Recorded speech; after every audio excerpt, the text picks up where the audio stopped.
Kumeyaay, Midsummer Refresh, Scene 1, Take 1, Action.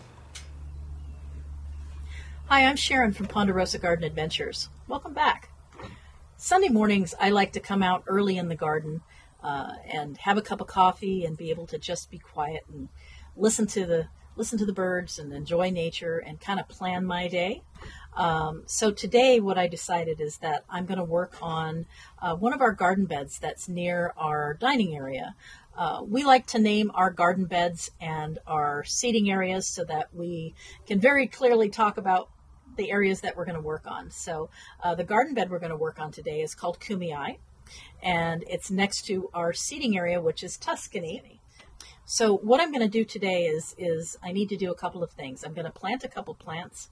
I'm going to get some, I'm going to redo the water line. There's water line in there, but we've made some changes there. We've had some issues with the water line. I need to go through and add some additional water line for the plants that I'm putting in, test and make sure that the water is working well. And then I need to mulch the area, and it'll look great when we're done. So the plants I'm going to be planting today, there are two.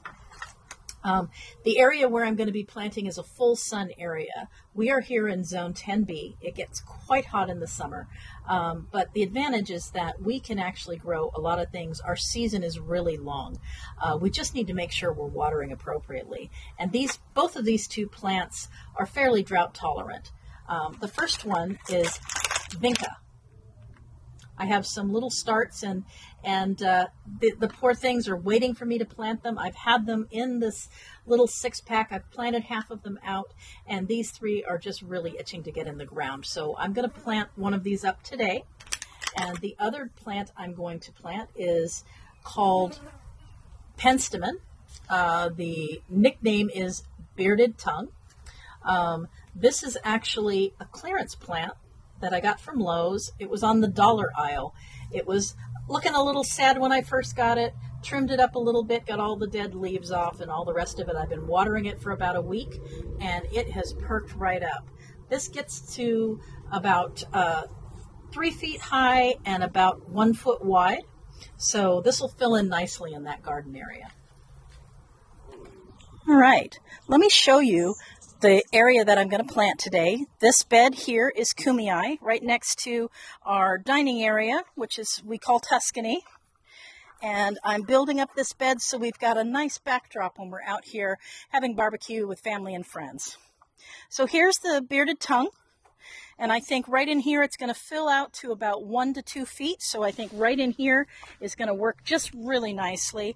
I already have a vinca up here, so I'm going to fill this one in right here. All right, so here we are in Kumeyaay. I'm going to move my plants. I'm going to dig a hole and get this in the ground.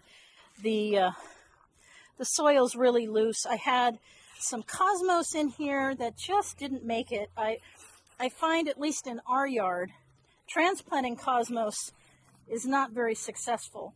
Last year I planted cosmos from seed,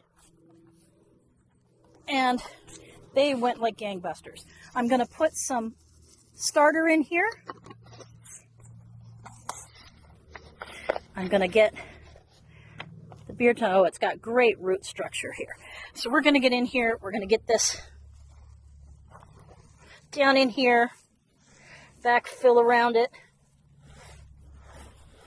and then we're going to come in and we're going to mulch. There's one. All right, let's get the vinca in here. It's small. It barely takes a shovelful to get this one in the ground.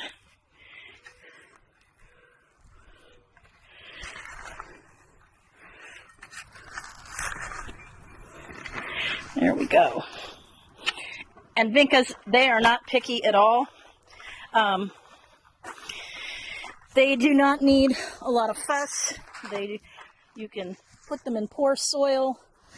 Once you kind of get them established after a week or two, I've had them that I've kind of ignored, not on purpose, and they've done fantastic. Really a workhorse in our Zone 10B garden. And they'll spread and they'll bloom, and they'll go all the way through October, November with the blooms. So there we go. The water line's already tapped in, so we're just going to make, this is some 1/4-inch line that's got emitters every 6 inches. So we're going to make another grouping to go around here and add this in. So let's go splice together some water line. All right, so we're back up on the patio in the shade. I always try to work in the shady areas so that we can stay out of the sun. If we can. It's very hot. It's going to be about 92 degrees today here. So what I have here is some 1/4-inch drip line. It has emitters built in about every 6 inches. And so we have existing water lines I showed you there. And we had a different configuration of plants in there last year. We did some changes. There's an open line that needs to be connected. And so what I'm going to do is just tap into that, add some connectors, and finish off the circuit we already have there. So I'm going to get a bit of line here. I already know how much I need. I'm going to kind of guesstimate. So we're only going to need to go down. You want to make sure when you're cutting this line that has the emitters inside that you don't get too close to the emitter, because we're going to have connectors that are going to connect these lines here, and you want to make sure you leave enough space there. So I'm going to leave about 2 inches here, and I'm going to make a nice straight cut, and then we'll be able to size it when we're out in the bed. And then I know I need another line that's going to go at the other end, maybe about 18 inches. So let me get that here. There we go. So we're going to need about 18 inches. So I'm going to give a little bit more. We can always trim it down. Looks like I need to sharpen my trimmers. There we go. All right. So what we're going to need with both of these is we're going to need connectors. Here's my case. I keep all of my 1/4-inch line connectors in this handy little case, all the different sizes, so that I have what I need. Makes it really easy to transport. If I'm working on a water line out in the back of the yard, I don't want to come all the way up here and put these things together. I want to be able to do it where I'm at. But today we've got a lot of hot sun, so I'm doing this up here on the patio. All right. So what we're going to need with both of these is we're going to need connectors. There are T connectors here if I needed to have a line coming off this way and then have one going out. But everything we're doing today is just a straight connection. And so all I need are these little connectors here. So I'm going to go ahead and put these connectors in on one side of this water line. And then I'll do the other side when I trim it down. So here's one. I've got that connector in. Here's the other one. I'm going to just take this connector here. I'm going to put it inside here, just kind of wiggle it back and forth. Either wiggle the connector or wiggle the line, and there we go. And we're just going to fit this into the existing line. We're going to trim the other end, and we'll need 2 other connectors to make at the other end. So I'm going to take those with me. I don't want to put them in now because I want to get the sizing right. So here we go. So my handy tip is when you've got these little connectors that you're going to be working with out in the garden, it's very easy to set them down and hard to find them again. So I use a little clear container to keep them in. And what I'm going to have here is the line that's existing. You can see that it's all kind of dog-eared. We want a clean cut. So I'm going to come through and I'm going to give it a clean cut. There we go. We've got a nice clean cut so that we can fit it together. I have a straight coupler here. There we go. And then I'm going to come around the other side here and I'm going to connect it into this existing line. All right, so here we have the existing line here, and you can combine. This is the emitter line tubing, and I have some soaker hose tubing that's going in here, and I'm just going to connect into that. So I'm going to make sure that my line is not twisted. I'm going to come back and put some stakes in to hold it in place. And I'm going to connect into this line right back here.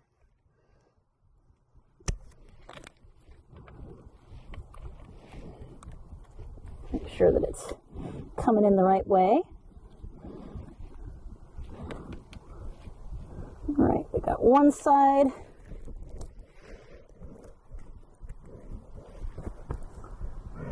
Other side here. All right. So,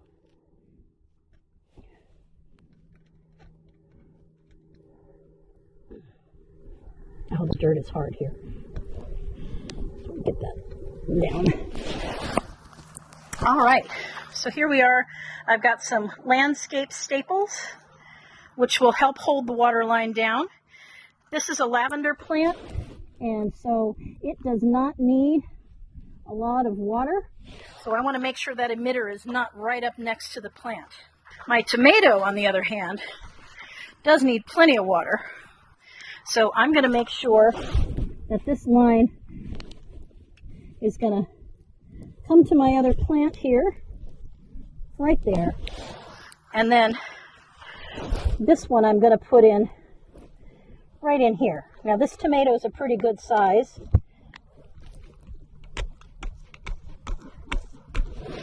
And so the roots are definitely spread out. So there's one side done.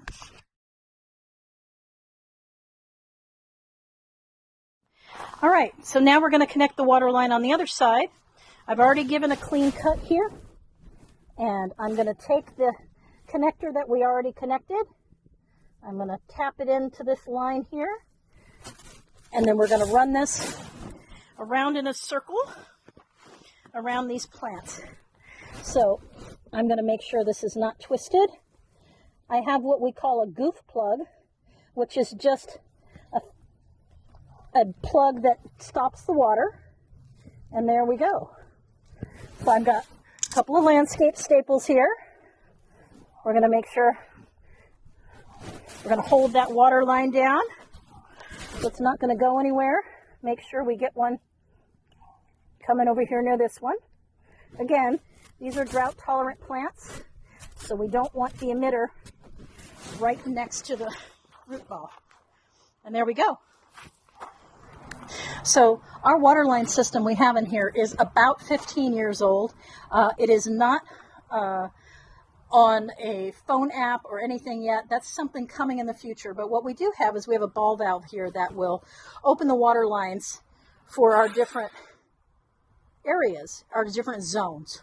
And so this one is going to run off our zone 1. So I just turned the water line on, and we're going to come over and turn on zone 1, open up that ball valve, and test and see if our water line is working. Okay, so that turns on the water in zone 1 here, which is our rose bed, and I've run a water line underneath the pathway here and over to Kumeyaay. Now it hasn't been run in a year, so we're going to cross our fingers and hope that the water line is going to be clear and we're going to get some water coming out. It'll take a minute to make its way over here, but let's take a look. Let's see if it's coming through on this one. Oh, it's dripping. It's dripping out of the closed line. So I don't know if these connectors got disconnected from that closed line or not. The water line, I don't think the water line's working. We're going to have to monkey with it. So I think we're done with filming for today.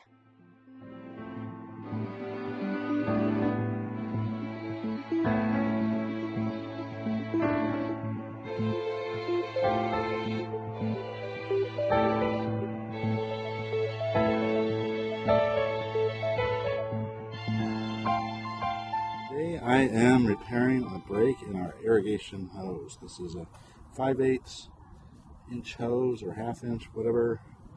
And I cut it while I was digging to dig up some crabgrass.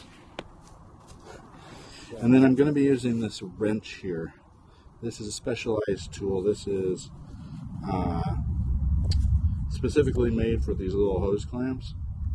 There's a little socket wrench here. It's got a flexible thing so I can get into tight spaces, and it fits right on there. All right. Now, the next thing I'm going to do is insert the barb connector. And I'm doing this in the hottest part of the day, but it makes this tube a lot more flexible and a lot easier to get this little dude in here, because you really got to cram it in there. All right, so let's get the other half on there. And if you have a little trouble, just wiggle it like this, back and forth. There, look at that. Ooh.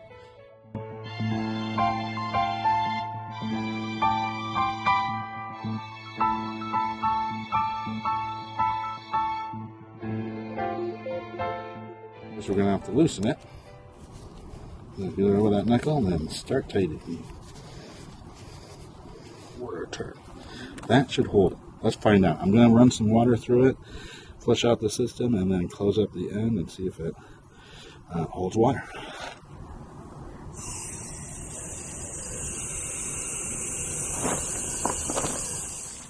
I'm taking the ends of this. It's supposed to fold over like this and crimp like this. Oh, and we could actually just do that. Let me do that. Let me crimp that. Pressure's coming through the other end.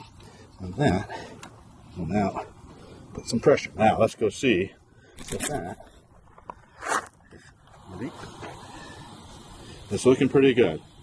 There's water pressure in here, and I see a drop or two, but that's going to be fine.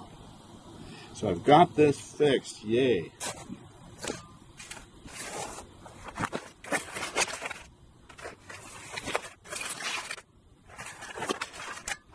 I'm going to use my hory and trim off some of these little pups that are starting to come out. We have enough. There we go. I'll do it as far away as I can. There you go. All right.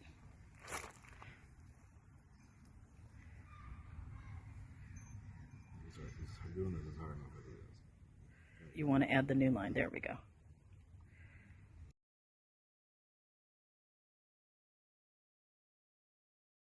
Now. All right. I'll just string this out. You want it to go like down underneath. Down underneath as much as you can. Give it a little extra space so that it's not pulled. You don't ever want it to be pulled taut, you know. Like that. Yep. And this end.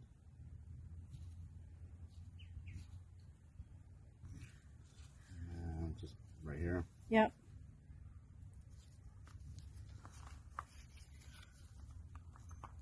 That wasn't easy. It's a little easier when the weather's warm. It's hard to do. Oh. Yeah. Look, well, we know there's water in the line. That's always a good sign. That went in one notch. Excellent. There you go. There are 2 notches. There you go. All right. And the water line comes along here. Let's give it a test. We're going to go turn on the water line. Turning on circuit number 1.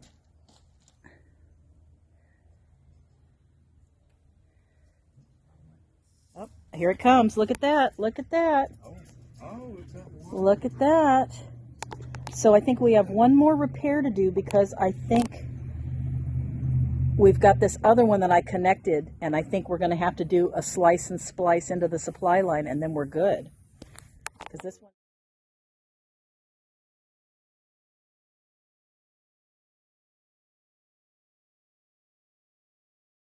There you go. Excellent. That's how it's supposed to work. It's not supposed to be a super struggle every time.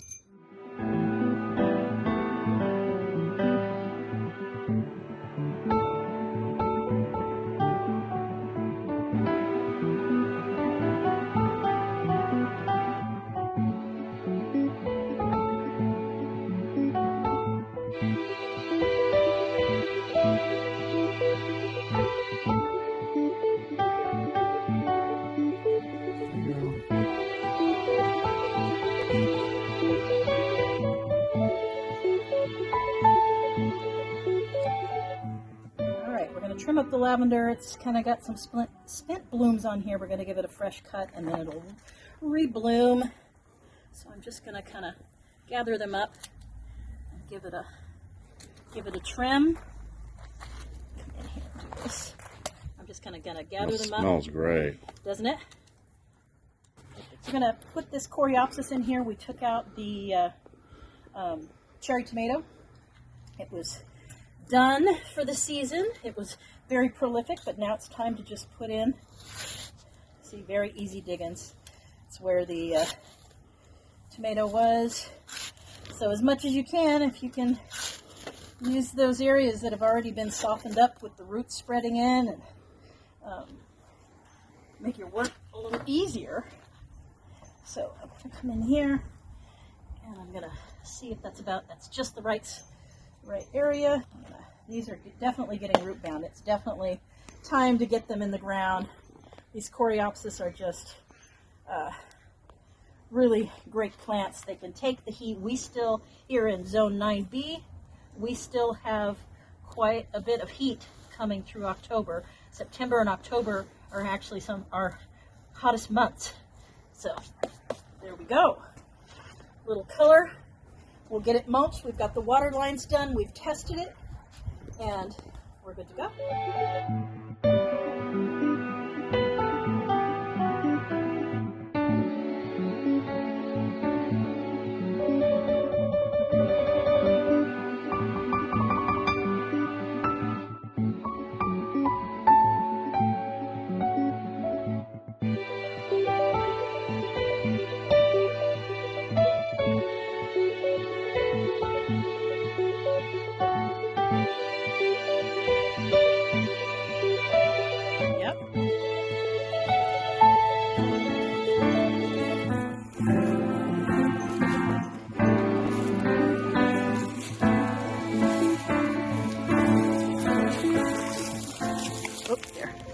There's a little vinca.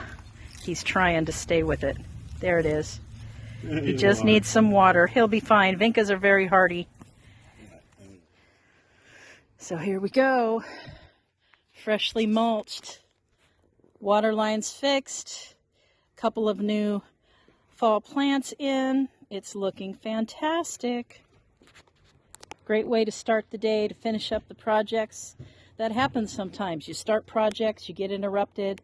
You need something you don't have, so you go on to something else and then come back in and finish it. It sure feels good to cross the finish line with these things. Thanks for joining us today at Ponderosa Garden Adventures. We finally finished this Kumeyaay project. I think it looks great. Happy to have the water line working and happy to have Mark's help to get the mulching and the water lines done. And we figured out how to fix the irrigation system, so yay. Click thumbs up if you like this, or click like. Share, subscribe, tell your friends. We'll be back again. Hope you'll join us for more adventures with Ponderosa Garden Adventures. See you next time.